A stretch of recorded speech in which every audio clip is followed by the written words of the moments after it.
Miami, late 1970s. A city known for sun-kissed beaches and neon lights was hiding a storm just beyond the shoreline. Speedboats skimming the Atlantic weren't ferrying tourists. They carried an invisible cargo, 75 tons of cocaine bound for South Florida. They called the men behind it the Cocaine Cowboys. By the end of this story, you'll know how they built one of history's most audacious trafficking networks, the chaos it left behind, and how law enforcement finally brought it down. It began with fishermen and racers hauling small parcels from the Bahamas. Among them were two childhood friends from Miami, Willy Falcon and Sal Magluta. They spotted an opening. If they used lightning-fast powerboats and carefully timed runs, they could outpace patrols. Each trip grew bolder. A few kilos became hundreds, then thousands. They recruited pilots to fly shipments from Colombia to island hideouts, where crews reloaded them onto boats for the sprint to Florida. Miami, meanwhile, was exploding with new money, discos, real estate booms, champagne by the case. But hidden behind the glitter was a pipeline feeding the city's appetite for cocaine. As profits soared, rivalries turned bloody. Shootouts scarred parking lots and nightclubs. Body counts rose so high Miami earned a grim nickname, America's murder capital.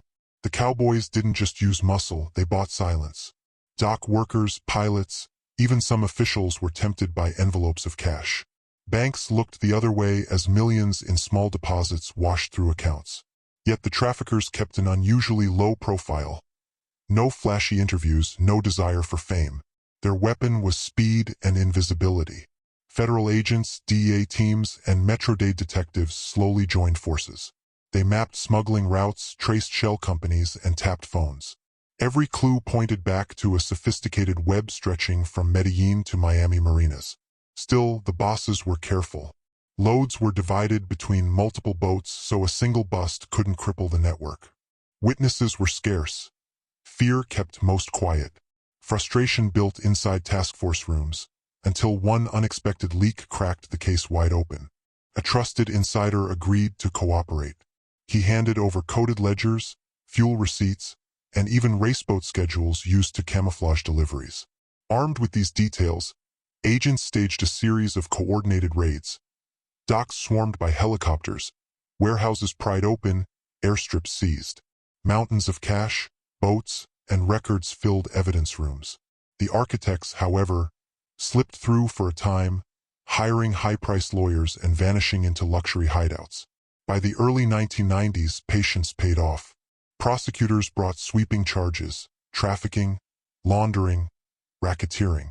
Courtrooms filled with bankers, boat captains, and former racers testifying about coded calls and moonlit handoffs. After years of appeals and retrials, Falcon and Magluta were finally handed long federal sentences. The Cocaine Cowboys era was over, but its imprint on Miami remained.